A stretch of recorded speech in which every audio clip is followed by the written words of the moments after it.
coming to our inaugural solo performance festival. This is the first time we've ever offered this class. And out of it, we have 8 wonderful, amazing performances that we will show you tonight.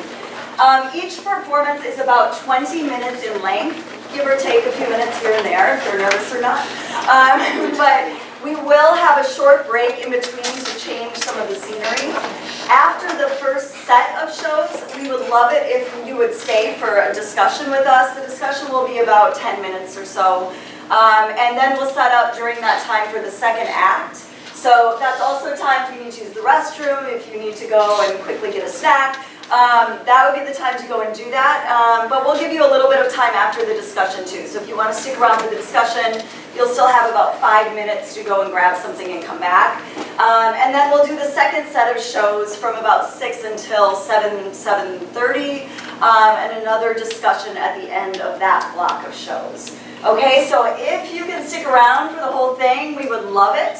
If you need to go and kind of come and go, you're welcome to do that as well. Just please wait until the show is over, or come in before the next show starts. There will be a pause and a break in between each one. Okay, so the first performance we have for you tonight is called Dear Joan by Emmi Green. I also want to note that all of the programs for the shows are outside on the table here. So hopefully you all have the program for Dearest Joan. But if you don't have all of the programs, feel free during the break to run out and get the program for the next show. Okay, so without any more ado, I will let the show begin.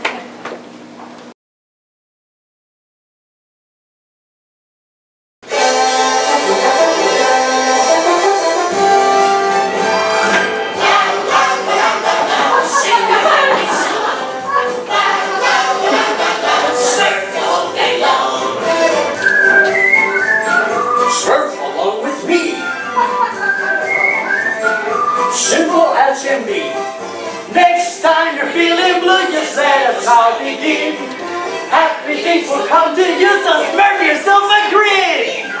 How you doing, Pioneer Building? Yeah!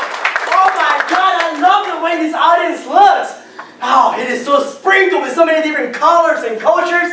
If you're Latino, say what's up! What's up? Woo! And if you're black, say woo woo! Woo woo! Thank you, babe. Thank you so much. And if you're white, say white power!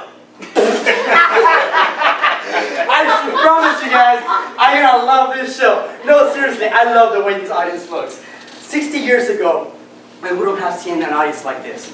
60 years ago, the entire audience would have been white. Maybe a small portion of it would have been black, but they would have been shoved all the way back into the auditorium. Now, we don't have to worry about any of that.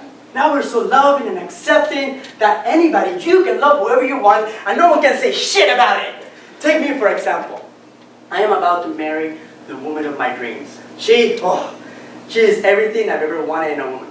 She is white, blonde, with green eyes. Love her! Oh my God, seriously guys. I am not racist. However, the moment I left the island, I promised myself never ever to date another Puerto Rican again. Why? Too many reasons. I don't have enough time to tell you all of them right now. However, I can tell you at least one. Both my sisters are Puerto Rican and drove me insane. That's pretty much sums it up. Seriously. However, this woman, she has taken me places I've never ever thought I was ever gonna go. She has made me experience things I never thought I would ever experience, like snow, for example. I told her once that I'd never seen snow, and 2 years ago she took me to Michigan in the middle of December so I could experience snow. And guys, it was amazing! I kept touching it with my bare hands. Oh my God, I had a snowball fight for the very first time. I built a snowman for the very first time. My pepito got so small, I had to pee sitting down for the very first time. Guys, it was amazing! It was amazing! I know exactly what you guys are thinking. Is it gonna be really 20 minutes of Emmi talking about how amazing his fiancé is? Well, everything is fantastic, except for one small thing.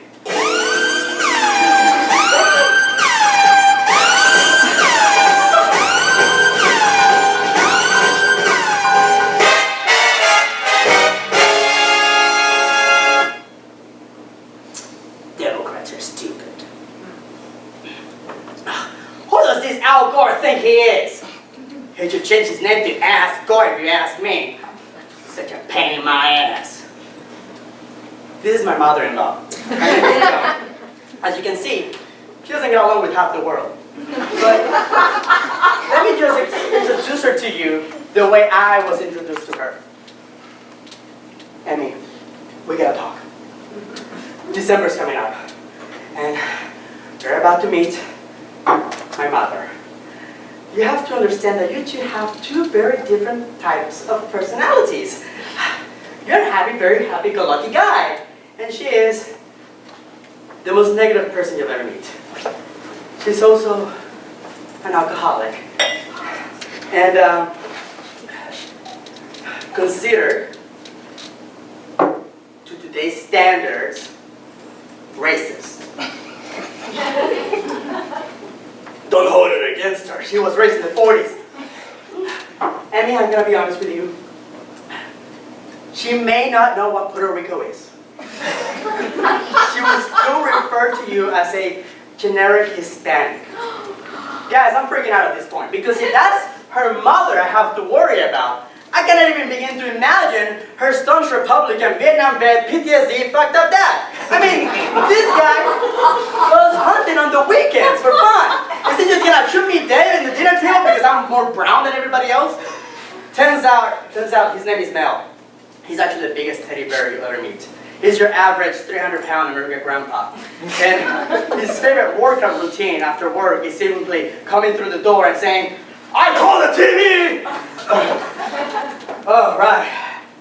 What violent World War II movies can we watch today? Or Tarantino? No. Schindler's List? Too sad. Saving Private Ryan? Good. That's what he likes to do. Now, you have to remember, Jackie's my fiance, Jackie and I were raised by two completely different types of women. I was raised by a mother who kept telling me things like, "Emma, remember, try not to feel anger or hatred, because those feelings, mijo, those feelings are poisonous to the soul, okay? So try your hardest to always find something to love and be happy about anything and everyone." My fiancée Jackie was raised by an ER nurse who worked the graveyard shift. And those ER nurses see some fucked up shit, let me tell you. They see bullet wounds, stabbings, heart attacks, pregnancies, you name it. And then she will come to work, from work at 6 in the morning and bring work with her. She will be like fixing my fiance's cereal and at the same time saying things like, "A 5-year-old found his older brother's BB gun. Didn't know how to use it, blew his brains out. At least real guns have a safety feature in them. How was your night, sweetie? Did you sleep well?" Now, ER nurses, they have to deal with a lot. They have to be very loud and constantly repeat what they're saying. They have to fight against the patient that is screaming their heads off. They have to fight against the family of the patient that is screaming their heads off too. And they have to keep the doctor informed by saying things like, "BP's dropping! We're losing consciousness, oh, we got vomiting. So, after you've done that job for 300 years, her ER training is seared in her personalities. So, Joan, watching a movie with Joan, my mother-in-law, is like watching a movie with audio description video against your will. Except that this audio description video also shows the narrator's social and political views. Oh, he just entered the room suddenly! Oh, he is mad. He has this face of look of anger and lust. He just grabbed her by the arms! Oh wait, they're kissing. She seems to enjoy it. Pants are coming off. Oh, this is totally a rape scene. Figures, he's Hispanic, right, Emmi? Oh wait, we're somewhere else now. Like midnight. Looks like Detroit because there's abandoned buildings and graffitis all over the world. Oh, wait, hold on. Oh my God, they're selling drugs. I'm sorry, but black people in Detroit, this movie's just telling the truth. Seriously. Now, one thing to note about Joan is that she's always right. Doesn't matter the topic. Doesn't matter whether she's done her research or not. She's always right. Now, And even though she contradicts herself a lot. For example, here's a woman that prides herself on being a capitalist and hates me for being a socialist. But yet she complains about Disney prize gouging. I don't get it.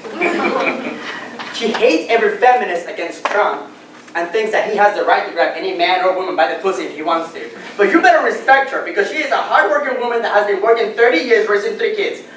I don't understand her. The way her brain works, though, don't blame her.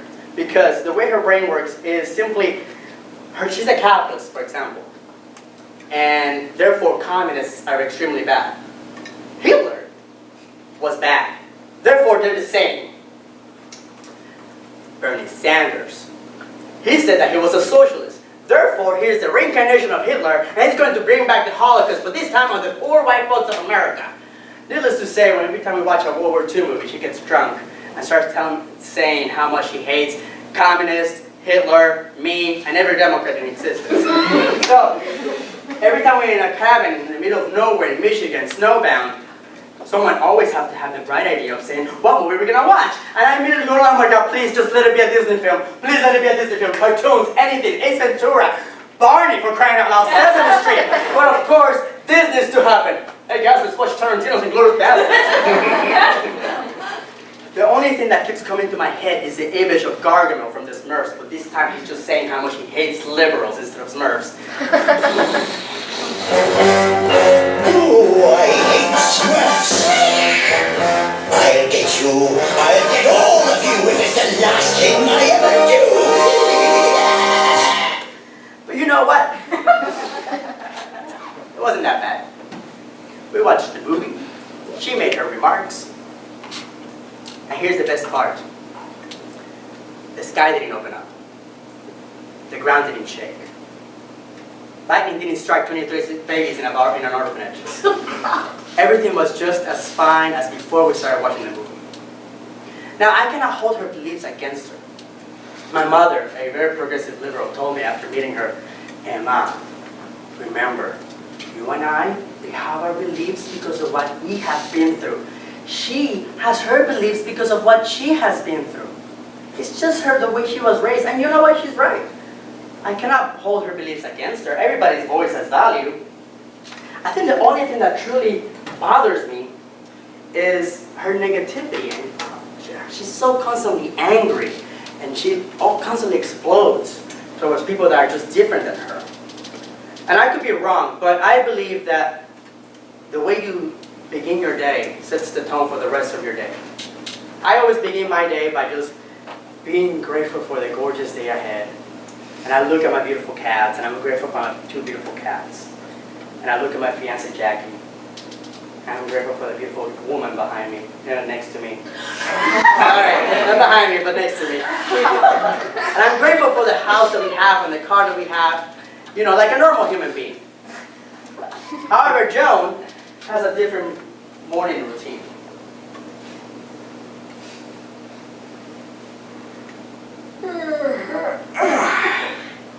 Morning. Where's my phone? Oh, here. There it is. Oh,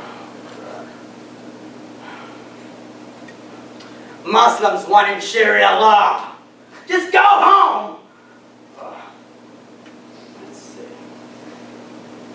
Obama, really? He's still around? Jesus. Oh my God.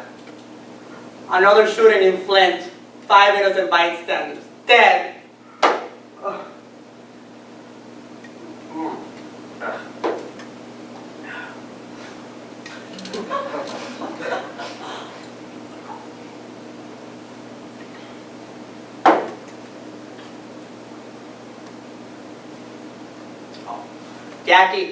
Jackie, there's an upside-down car on I-4 already. Have fun driving to work.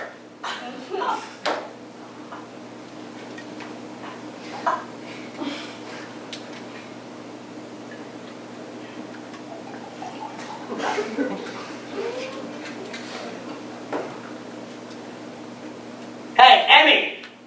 Make sure you shake your face. When you have a beard, you look like you're from ISIS. And I do not want to get shirts at the airport. Ah, my God! Oh, Jesus Christ, that's disgusting. Ah, gross.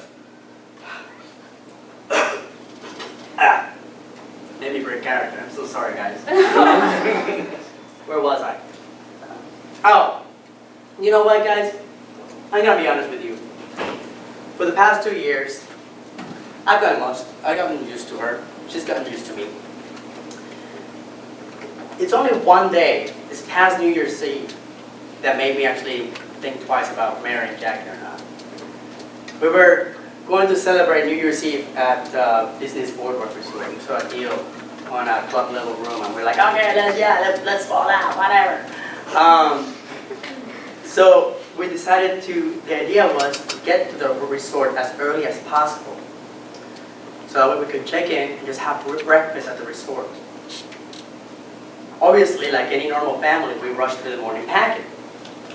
And I never saw her having her morning concoction that morning. So I have no intention of talking to her. We get to the car, and we start driving. Mel stops to get gas. I have no intention of even looking at her. You know that feeling when you're in a car with someone that you don't like and you don't like each other, so you're purposely not making eye contact? There's nothing interesting happening outside of the window, but you just look at the side of the window just because. And even though you're not looking at each other, you can still feel a sniper's laser in your face. So I'm just there, not talking. We stop to get gas. Mel gets off, starts pumping gas. Oh, so cold. Global warming my ass. 30 degrees in Florida. With chances of snow. Feels more like an ice age to me. Like the one that killed the dinosaurs.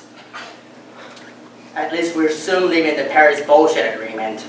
Soon everything's gonna be just fine. Where's Mel? He's out pumping gas. Oh, right. It just got so quiet all of a sudden. No, you just didn't hear anybody siding with you. Her eyes immediately turn full white. All her teeth become fangs. Her hair parts and becomes two horns. One that goes this way and down, the other one goes way and up. And without the use of her shoulders, she turns her head to face me. I am staring at Satan himself. Needless to say, the rest of the drive was awkwardly silent. I immediately saw a deformed version of myself, like a tiny little version of myself, crawling down to my pants and starting to hit me in the balls, very lightly.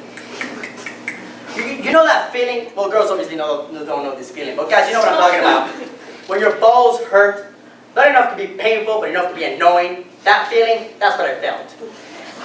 The rest of the drive was silent, weird. We get to the hotel, and we're supposed to be escorted to where we're going to check in because it's not the normal place. But there's nobody there, right? And I look around and I say to my family, guys, don't worry about it. I used to work here. I know where we're going. Follow me. Mel, like a good conservative, looks around and goes, I don't trust the bellman here. I'm going to stay with the bags. Well, you do you, buddy. We get to the elevator, and I turn to my fiancé Jackie and Joan, my mother-in-law, and tell them, we're going to check in on the fourth floor, okay? We're going to get off on the 4th floor. That's why I'm pressing number 4 right there, because we're going to get off on the level number 4. The doors open on level 3 for some odd reason. There's nobody waiting to get in. None of us motioned to get out except Joan. She motioned to get out. I'm like, Joan, don't worry about it. This is not our floor. This is the next one. Okay. The door's closed. And at this point, Quasimodo's really ringing the bells of Notre Dame. Bam, bam, bam, bam! I am feeling pain in my balls at this point. Something's about to go down. I don't know what it is.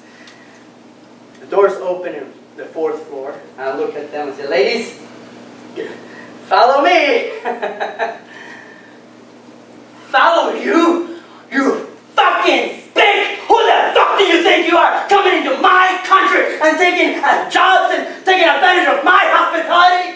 You and Muslims and a bunch of niggers that just live in this country are just the most ungrateful pieces of... You know what, Jackie, you're right. I don't want to change. I just want to be left alone. And I want people like him to live And I cannot wait for Trump to get rid of people like you. Mom! How many times do we have to tell you he's Puerto Rican? He can't get deported. Jesus Christ, another vacation ruined.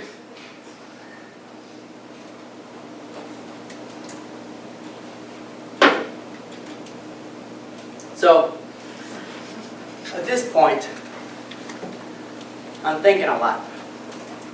I'm wondering if it's worth it, marrying this woman. Because, in my perspective, when you marry someone, you don't just marry them, you marry their family. And in exchange, their family marries yours. And I'm wondering, is it worth it? Why would I do this? How can I do this? I mean, for the first time in a very, very long time, I felt anger and a little bit of hate towards someone that I consider family. How can I not do this? Mommy, what can I do? What can I do, Mom? Emma, remember, try not to feel those feelings of anger and hatred, because when you feel those feelings, mijo, it's like when you drink that poison yourself and you harm your own soul. I know, see, Mommy, but what can I do? I just felt them out of reaction. How can I not feel them out of reaction? Mijo, remember, you cannot hold her beliefs against her. I know, Mommy, but you heard her. She says she doesn't want to change, and I get it. Everybody's voice has value, but why would I give value to somebody's voice when they don't want to give my voice value? Emma, you know this. You have to give respect and love before you can receive it, mijo. What can I do? How can I change what I felt? Well, mijo, you need to try to atone. Think back and think of things about her or in her that you can be grateful for.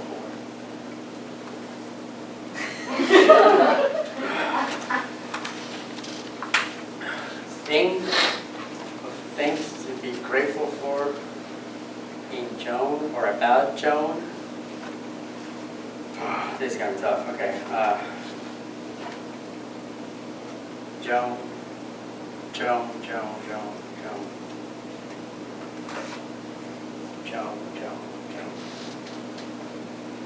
Joan.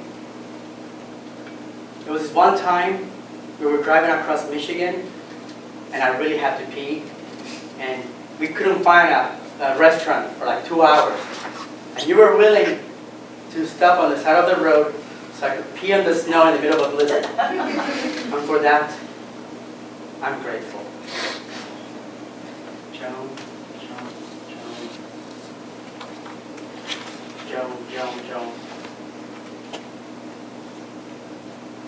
Joan, you gave birth to the woman of my dreams. If you had not done that, I would never have found my soulmate. And for that, I'm grateful. Joan.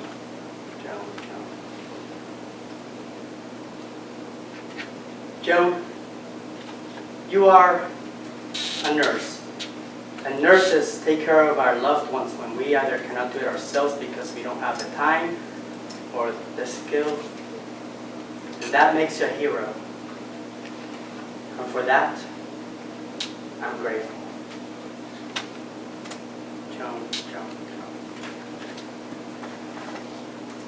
Joan, if you had not done what you did, I would never have learned the valuable lesson of finding something to love in everyone, despite how different we are.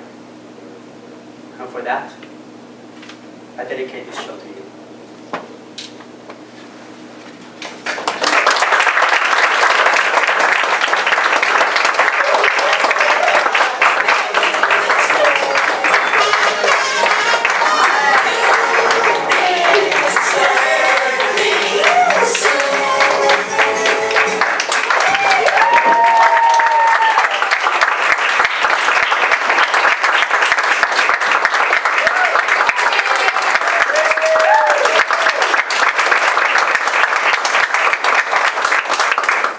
Thank you.